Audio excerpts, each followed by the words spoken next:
The Sangiacomo family, one of California's largest grape growers, has been farming in Sonoma Valley since 1927.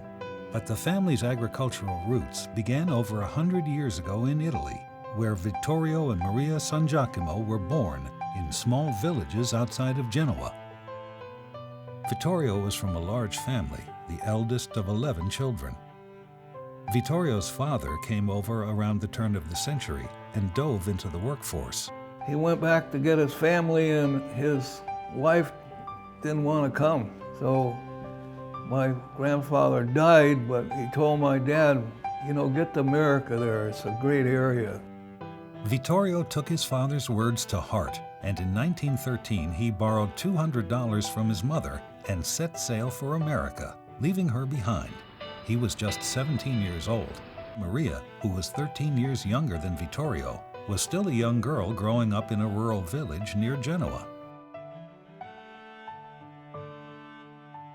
She came to the United States with her mother, sister, and brother, and she was 8 years old. It was around the same time that Vittorio began visiting a friend in Sonoma. Together, they loved soaking in the hot mineral baths at Boy's Hot Springs. On one of those trips, Vittorio made an important decision for his future. And he used to go to Boy Springs in those days to take those hot baths. And this ranch came for sale, and he bought it. When they bought the ranch, it was all deciduous fruit in a variety. They had eggplant, orange plums, they had peaches, they had pears, they had apples, they had cherries. Once Vittorio had the property in escrow, it was time to get married. My mother was 19, and my dad was 32. The young couple built a new home on the ranch and moved to Sonoma soon after the wedding. Like most ranches, even today, Vittorio and Maria depended greatly on the help of their children, Lorraine, Angelo, Buck, and Bob. Growing up on the ranch, the children were exposed to the workings of a family business from the beginning. Father, he taught us the right way. In other words, he wasn't a big negotiator or anything. He just was good. He was good to people, and he was good with people. My dad always told us you can't sit still. Don't go overboard too much, but you got to keep moving a little, you know? As the business grew, so did the family. Angelo met and married Diane in 1968, a year before the first vineyard was planted. Soon, Angelo and Diane had 3 young kids, Mike, Steve, and Mia, who all fell in love with the ranch and being a part of the family business. Growing up on the ranch really makes you involved. We used to get up for frost protection a lot on weekends. It was fun because you got up to get a donut at 6 in the morning, so it was always kind of an enticing factor to get us out of bed. We were very close to our aunts and uncles because we were always over at the ranch. So I had good memories of spending evenings with them when we were real little, and they were good. They were a little bit like big cousins more than uncles. Over time, though, the market for pears was getting tough, very tough. Air freight and improved technology in food refrigeration meant that canneries, the Sangiacomo's main customers, were on the decline. The decision to shift from cultivating pears to wine grapes was a risky one, and rather than jumping in head first, they initially waded into the market.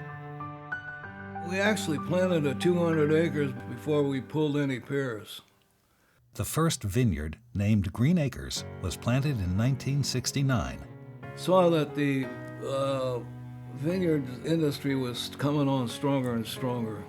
So we started slowly and then kept going. By 1981, the entire ranch was converted to wine grapes. 100 years have passed since Vittorio set foot on American soil.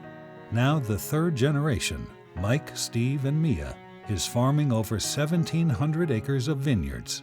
Dozens of wineries purchase Sangiacomo grapes, and more than 30 produce vineyard-designated wines.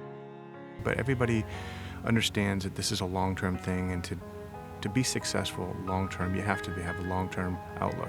And that means doing things the right way, you know, taking care of the land, taking care of your employees, you know, taking care of, you know, being a good steward in the community. So it's not about next year we're going to be here for next year, multiple years. We're going to be around here. The wineries going to be around here, so we have to work together to get through all the tough times, and then relish the good times together as well.